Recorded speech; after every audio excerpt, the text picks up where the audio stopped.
El ladrón del cementerio.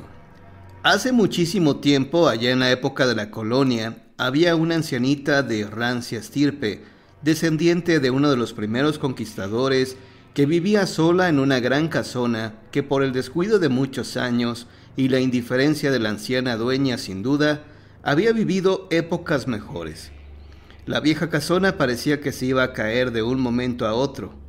La ancianita, que no tenía ningún ser querido que la cuidara, murió sola, triste y abandonada, y en su última voluntad pidió que se la enterrara con algunas de sus joyas y pertenencias, donando lo demás a los pobres, ya que no tenía a nadie que se las heredara. Así se cumplió a la señora su última voluntad, y fue enterrada con algunas de sus cosas personales de gran valor. Pasaron algunos años de ese nuevo siglo XVII y unos cuidadores que eran compadres, poco escrupulosos y de reciente ingreso en el cementerio de Tlatelolco, por pláticas baladíes con enterradores ya viejos, se enteraron de la vieja historia del tesoro con el que la señora había sido enterrada. Así que una oscura noche de invierno en puntos beodos decidieron sacar las cosas de valor que tuvieran ahí adentro. Así pues, bajo los humos del alcohol, cobijados por la medianoche, ambos comenzaron a profanar la tumba de la cual sacaron las joyas que pudieron. Pero a uno de los hombres le llamó la atención un anillo que el cadáver llevaba en uno de sus dedos. Al tratar de quitárselo, no podía, puesto que el anillo se había atorado. Al no poder sacarlo, el hombre utilizó la pala que llevaba para cortar el dedo de un certero golpe. Entre risas y burlas se retiraron para repartirse el producto de su rapiña y continuar sus fechorías en las tabernas y tugurios de mala muerte, en donde organizaban verdaderas orgías con barraganas de pocos escrúpulos y muy dudosa reputación. Pasó el tiempo y un día en que empezaba a caer la noche y ambos hombres estaban haciendo su ronda por el cementerio, vieron a una señora sobre una tumba. Ambos pensaron que era alguien que fue a visitar a sus muertos. Muy quitados de la pena, se le acercaron y le pidieron que se saliera del cementerio, que ya no eran horas de visita. La señora no les hizo caso y siguió arrodillada. Ambos bellacos se molestaron y la sujetaron de los brazos para sacarla. Fue en ese momento cuando uno de ellos se dio cuenta que a la mano de la señora le faltaba un dedo y le preguntó qué le había pasado, y le contestó que un truán se lo había cortado para robarle un anillo, pero al comenzar a hablar, el velo que llevaba puesto se le cayó dejando ver su rostro, el cual era el de una horrible calavera descarnada. En ese momento se percataron de que estaban a los pies de la tumba que días antes habían saqueado. La horrible calavera volteó su rostro hacia el hombre que le había arrancado el dedo para robar el anillo que llevaba, y con voz lastimera y cavernosa le pidió que le devolviera su dedo con el anillo robado. Los dos bergantes acobardados salieron corriendo con todas sus fuerzas hasta llegar a sus casas situadas cerca del mismo cementerio, donde se encerraron a piedra y lodo. El enterrador que había hurtado el anillo se embruteció con botellas de vino y finalmente se durmió, pero no bien había conciliado el sueño cuando entre su conciencia escuchó extraños ruidos que se acercaban poco a poco hasta su lecho, y sintió helarse la sangre cuando la pálida luz de la luna llena que se filtraba por el balcón descubrió estupefacto al pie de su cama el horrible espectro de la anciana mujer que le exigía más que pedir le entregara su dedo y anillo. El desgraciado enterrador ladrón trató de huir, pero por más que lo intentaba, el espectro de la muerta no le dejaba ir. Finalmente ésta comenzó a desaparecer, pero el desgraciado y vulgar ladrón murió de un infarto, quedando grabado en su rostro una horrible mueca de espanto y terror indescriptible. Al día siguiente, con las primeras luces del alba, encontraron el cuerpo junto a la tumba de la señora. Ella lo arrastró hasta el cementerio.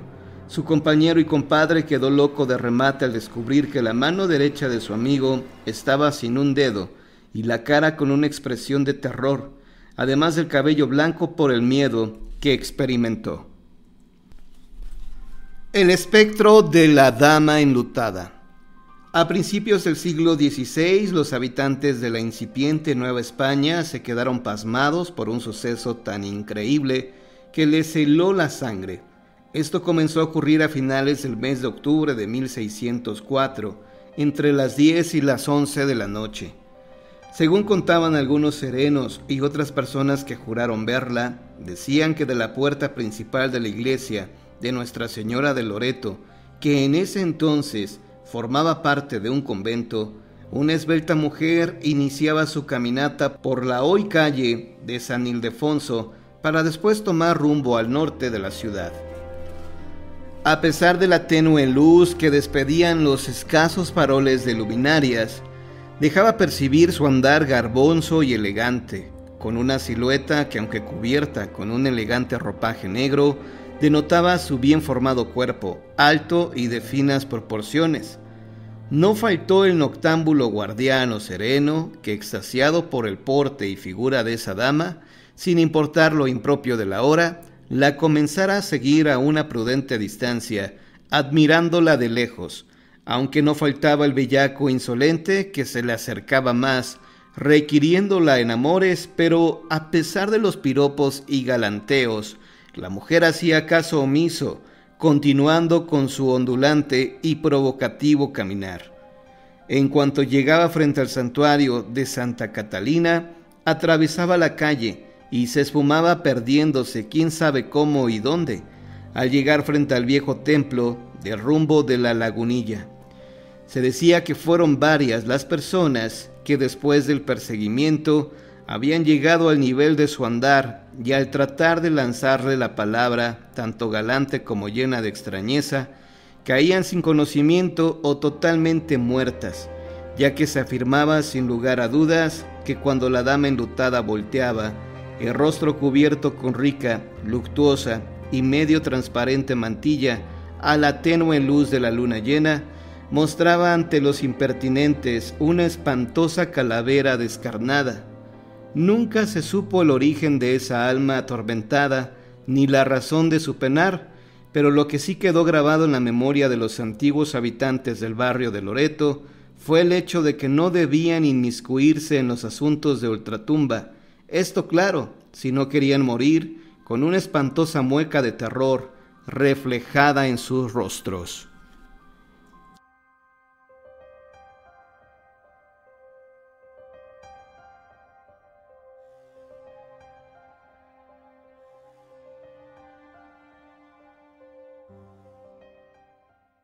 ¿Te has puesto a pensar por un momento cuán sola y oscura queda la escuela a medianoche? Cuando por sus pasillos y salones no hay nada más que el eco de 1000 risas y gritos rebotando en las paredes. Ahora imagina cómo se veía aquella primaria en Guadalajara, una de las más grandes, con sus 2 edificios de 3 pisos cada uno, y siendo el único testigo de este horrible relato, el enorme patio de concreto ubicado en medio de esta majestuosa construcción. Solo una barda de 3 metros de alto separaban al velador de la escuela y las luces callejeras. El pobre don Epifanio vivía siempre en la oscuridad. Acostumbrado a ella, paseaba por los salones vacíos cada noche, sin nada más de compañía que una vieja lámpara de mano iluminando su camino. Los pupitres, el escritorio, el pizarrón, los gises brillando como fantasmas. Una pluma y lápiz tirados por ahí. Un libro roto por allá. En fin, la misma escena noche tras noche. ¡Qué escuela tan bella! Una de las primeras construidas en la capital de Jalisco. Nunca pasó nada en los 30 años de servicio del hombre hasta esa noche, la última. Estaba en el 2º piso del edificio, a cuando un ruido extraño interrumpió su recorrido habitual. «¿Quién anda ahí?», preguntó Epifanio, manteniendo la calma. No era la primera vez que un niño le habría dejado una broma de recuerdo. Mientras se acercaba al 2º B, el grupo de Carlitos, un travieso niño de no más de 7 años, quien apenas unos días atrás le había dejado un pequeño ratón blanco para que lo asustara durante su paseo habitual. «Sí, sé que fuiste tú, Carlos. Ahora sí irás a la dirección», se repetía mientras se acercaba hasta el salón, que yacía más oscuro que su vieja lámpara. Unos pasos más y se encontraba justo enfrente de la vieja puerta de madera, con el ventanal sucio y rayado. Sin pensarlo 2 veces, don Epifanio dio vuelta a la manija. Esta vez sabía con lo que se podía topar, y nunca en su vida le había tenido miedo a las ratas. La vieja puerta retumbó como si quisiera caerse, y en cuanto su lámpara pasó por delante, pudo mirar que nada fuera de lo normal estaba ahí. Pero aquello no era suficiente, así que decidió revisar uno a uno los pupitres del salón mientras pensaba furioso. «Ahora sí estás en aprietos, Carlos. Mira que hacerme perder tanto mi tiempo». Pensamiento que se interrumpió con el repetido ruido extraño. Esta vez pareció un silbido un tanto rasposo. «Es el aire», pensó una vez más. Luego un aullido terminó por convencerle que algo andaba mal. Decidido, caminó hasta cerciorarse que esta vez de ese salón no provenía aquel extraño sonido. Continuó hasta las escaleras. El primer asalto de temor le llegó a comprobar que el sonido venía del 3er piso. ¿Qué podía estar pasando allá arriba? Como si de algo sirviera, apretó fuertemente su lámpara y subió, esta vez sin tanta prisa. Tenía los dedos blancos de tanto apretar, y no era para menos.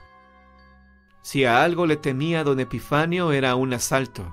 No podía ni imaginarse estar cara a cara con unos maleantes. «¿Pero cómo es que se pudieron haber metido?», se preguntaba mientras la frente se le llenaba de sudor. «Quizá los equipos de cómputo es lo que estén buscando», continuaba cuestionándose. «Pero ¿a quién se le ocurriría buscar computadoras en el 3er piso? ¿Y si bajo para llamar a la policía? No, podrían tardar más de 10 minutos», seguía pensando mientras sus manos le temblaban. Antes de bajar pudo escuchar nuevamente aquel extraño ruido. Estaba ahí, al final del pasillo. No, no podía ser posible. Pero ahí estaba. Era el llanto de un bebé que provenía del último salón. Cada pelo de don Epifanio se erizó, y el viejo comenzó a pensar 1000 cosas, mientras caminaba lentamente hacia ese salón. ¿Acaso sería un gato herido? ¿O quizá alguien que busca refugio? Pero no era así. Al abrir la puerta, el llanto sonó más claro, y el hombre llevó la mano instintivamente hacia la vieja pistola que siempre cargaba por si acaso. Nunca la había usado, y tal vez ya ni servía, pero eso no importaba. Allá detrás del último pupitre, en el rincón más lejano a la puerta, estaba el bulto. Nadie más. Esta vez sí estaba convencido. No podría ser otra cosa que un bebé. ¿Quién lo habrá dejado ahí? ¿Y por qué?, se preguntaba mientras lo tomaba en brazos. Sus chillidos hacían retumbar el salón. «Debe estar hambriento por la forma en que llora», continuaba pensando don Epifanio. Cuando le quitó la frazada que cubría su cabeza, el velador ya pensaba en cosas más mundanas, como qué darle de comer. ¿Fue acaso su último pensamiento racional? Ahí, iluminada por la lámpara, estaba la cara del maléfico ser. Un angelical bebé de no ser por sus ojos rojos y un enorme diente puntiagudo. Lo que sucedió después ya no pudo relatarlo de manera congruente don Epifanio. Unos dicen que calmadamente el extraño ser le habló, otros que trató de morderlo en el cuello con un rugido salido del mismo infierno. El único que conoce el final de esta historia ya no sabe más de nada. Es un loquito tranquilo y apacible que pasa sus últimos años en un manicomio de esta ciudad, y lo único que nos pueden contar las personas cercanas a él es que no tolera que apaguen la luz.